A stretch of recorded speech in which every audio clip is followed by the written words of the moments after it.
Hi everyone, welcome back to my channel. My name is Haze and today I'll be doing something special in Procreate using the new Procreate 3D feature. I'm actually going to retexture Tifa's head here in Arcane style. So I'm actually going to refer to Vi's character and then apply this texture style to Tifa herself, and let's see how it's done. So we have prepared this OBJ file, and once I have loaded this OBJ file into Procreate, I can see that it is separated into a few head parts: the eyes, the hair, the head, and the lashes, and also the brows. But amazingly, we have made all these head parts to share the same texture file. So the texture file is actually a skin that is wrapped onto the 3D object itself. So this texture file will control how everything would look like once we have painted it. And before this could happen, you need to actually have a process called UV unwrapping in your 3D software. First, you can't do this process in Procreate. So if your OBJ file does not have its UVs unwrapped, you will not be able to do this because their UVs will overlap each other, and while you are texturing and painting the nose, the exact same thing would appear in your eye. So this is what you do not want. You should always check and see if the UVs are prepared, because it will be impossible to paint the texture in Procreate if it wasn't prepared. So now, because all the same head parts share the same texture file, we have to kind of identify where all the head parts is located in the file itself. So first, I'm going to open Actions, go to 3D and to 2D texture. So this will show the 2D texture file, the skin itself. So I'm kind of just dropping colors in here to find the parts, and I actually identified that the head is actually in green, the eyes is red, blue to the lashes, and dark blue to the brows, and also I've applied a purple to the hair for now. So one of the questions you will want to ask yourself is, how do I know where everything is? So the first thing you can do is actually to get a 3D model viewer that has a UV viewer as well, that you can see the UV and see where all the wireframes are, or you can just check it out in your 3D software.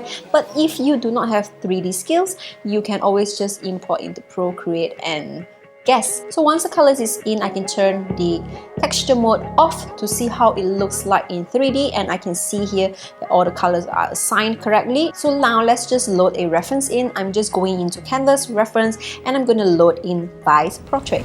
Back to the texture file, I am just going to pick colors from Vi's portrait and quickly drop in as base colors for all my parts. And for the eyes, I'm just dropping in a gray-white color for now. So we're going to work on the eyes first, and for that I'm going to turn the lashes layer off. This will hide the lashes object model itself. And you can see that once I pick the eyes layer, the 2D texture immediately moved there. It means that we will only be painting on the eyes object itself. So now I'm trying to use the ellipse tool to make two identical circles placed exactly in the center of both eyes, which is quite tough because we do not have mirroring and symmetry here to help us. Then I'm going to pick colors and paint the eyes in. So I'm picking in the colors from the gradient that I see in Vi's eye and painting the gradient in as I see fit. So after painting in 3D, you should always check the 2D texture file and see if you have to clean up anything. And you can see that the eyes is completely slanted in the texture file. It's completely normal because it depends on how the 3D artist unwrap the UVs in the software for this object. So if you see here, there's some artifacts here because the resolution of this texture file is very low, so we get a lot of artifacts, and the brush size is very small, so there's a lot to clean up here as well. Then if you see here, I can actually add a new layer. So if I add a new layer, I am still within the eye object. So for this layer, I can even add a blending mode in multiply mode, and then I can actually put a shadow in for the eyelids to cast onto the eye.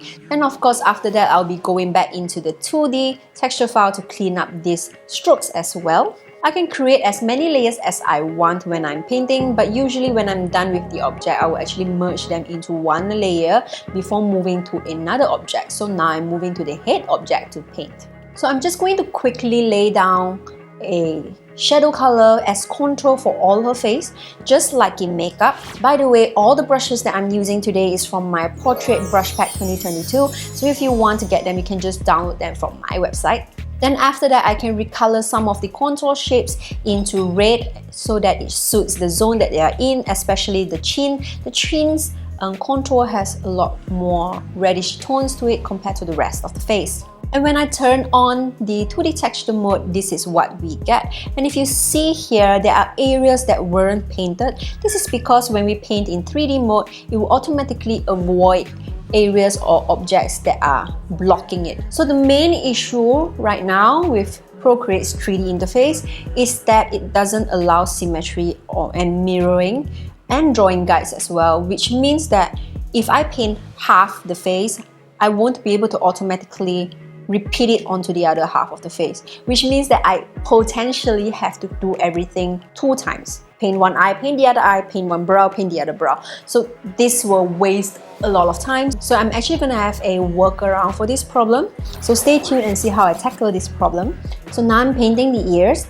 The Arcane look does not have any specularity or glossiness. Everything is mostly matte, but there are a lot of harsh shadows and lines. So I'm going to replicate this look and see if I can achieve the same thing. So you can see that once I've painted it, it has a lot more depth and contrast to the ear, and it kind of resembles the look already. And Arcane style portraits actually accentuate the inner socket of the eyes and also the nose itself, especially these areas. So for these areas, I'm just going to liberally add in the shadows. By the way, you can download this exact same Procreate file with the model and vice texturing in order to begin experimenting painting on 3D heads from my Discord channel. I'm actually going to put this up exclusively in my Discord channel. So make sure you join my Discord channel and download this file for you to test your 3D skills. So I'm going to shade the eye bags for quite a bit.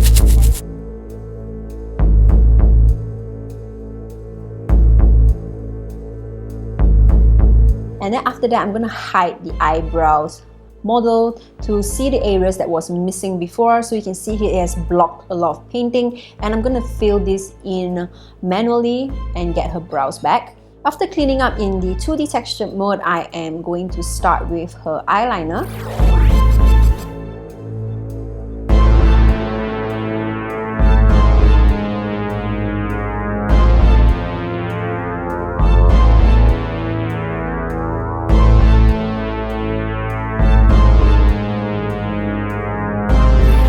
So when we fill in all these areas, remember to give them a darker color, because bear in mind that there are objects that are blocking these areas, so they should be casting a shadow in these areas. So that's why in my socket I'm painting a darker color. Then it is time for me to paint the eyebrows to be more dramatic, so I'm going to hide the brow model and paint the eyebrows properly this time. Now I can work on the nose. So for the nose, it's going to be a lot more cartoony, more harsh shadows, and I'm going to replicate that look and see if I can get the same result. It's a bit like makeup, so just like contouring the nose and adding highlights and really dramatic shadows. So the lips is a bit asymmetrical and it has a bit of imperfections to it, so I'm not going to touch this until I deal with the other half of the face. To get the other half of the face is really easy. I just go back into 2D texture mode and I select the half that I've already painted. Then I'm going to copy paste this half and I am going to transform it and flip it horizontally to the other side. Then I'm going to just try and place it on the other side and hope everything aligns itself. So I'm going to turn back on the 3D mode and see if it's aligned, and luckily everything is aligned. But I do need to do some touch up and reshape some of the contours, like the nose contours were a bit too close together and all these needs to be fixed. And I also need to add like irregularities for both sides so that they do not look exactly symmetrical, because natural beings are not 100% symmetrical, so we have to actually add imperfections here and there to give it a more realistic look. So once the touch up is done, I'm ready to work on the lips. So the lips is a little bit asymmetrical, and part of the job is also working on the chin shadow and also the shadows below the lips. And if you notice, when you zoom in close, you can see that there is a fisheye lens effect, and this will actually cause the nose to look a lot bigger than it actually is. So just bear this in mind, because the camera in 3D space works this way, and if you want a really flat look, you should zoom out a bit and then just crop the screenshot out. So I'm doing one last check for everything. I am adding in imperfections here and there, some streaks, and then once I'm done with adding asymmetry to the portrait, I am ready for texturing. So this texturing process is really cool because it adds even more imperfections and realism to the portrait itself. So what we can do here is to first add freckles. So I'm just going to add freckles to the face to get started on this process. And this is where the whole 3D painting really shines, because it's really fun to add the freckles in 3D space. After that, I'm going to add in the skin texture. So this texture is also very important because when people zoom in close, you will expect to see like pores and like wrinkles and stuff like that. So you can go really anal with this, but we don't have to do that. We are just going to do a more illustrative approach. So I'm just going to use my skin highlights brush and switch the settings a bit to add some skin texture to the portrait. So the most important thing is to get the texture to be the correct scale. So you don't want the texture to be too big, because that would mean the pores and everything is too big, or you don't want it to be too small, then you can't see them and it would just look dotted. So any ladder texture would do. If you have any ladder texture, just import it in and use this as a texture, but you would want to make sure that they are in the correct scale. Then we can go to 3D, edit lighting and environment to test different lightings and environment to see how our texturing hold up in different variations of lighting and environment. I also realized that the hair is wonky because there's a lot of duplicate models for the hair. So if you see like one plane here, it actually has like two planes and both are facing different directions. So it's causing some problems here and I would have to re-import the whole file again. So this is a new file now, and once I've imported the texture over by copy pasting it into the 2D texture file, you can see that there's a cube here in layer. Once you tap on that, there's actually 3 settings here that you see, which is color, roughness and metallic. So the colors is where your painting should be. Roughness is if you paint white, that area will become very glossy. If you paint black, that area will become very matte. So you can use this to add like glossiness or matte surfaces to your object itself. So here you see I'm painting white streaks on the lips to give like a certain textured glossiness to the lips, because our lips is naturally slightly more glossy. But you can see here in Vi's portrait, everything seems to be matte. So this is just my creative decision to do this. And I can also use a textured brush to paint some textured glossiness on the nose and the cheeks, so that when you rotate the model, you can catch like certain highlights on these areas itself.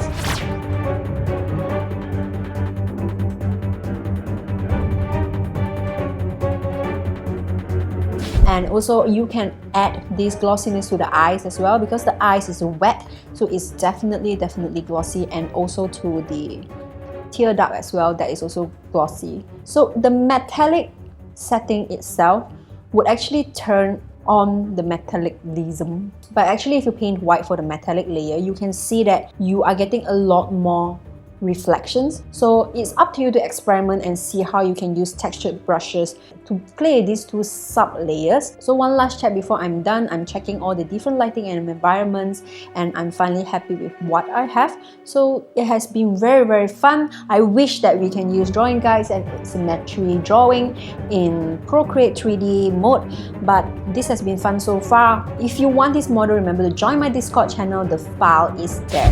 So thank you so much for watching all the way, and if you'd like to see more 3D painting in Procreate, please let me know in the comments below, or I will just switch back to my 2D illustration next time. So leave a like and a comment and subscribe to my channel, and I'll see you next time. Bye bye!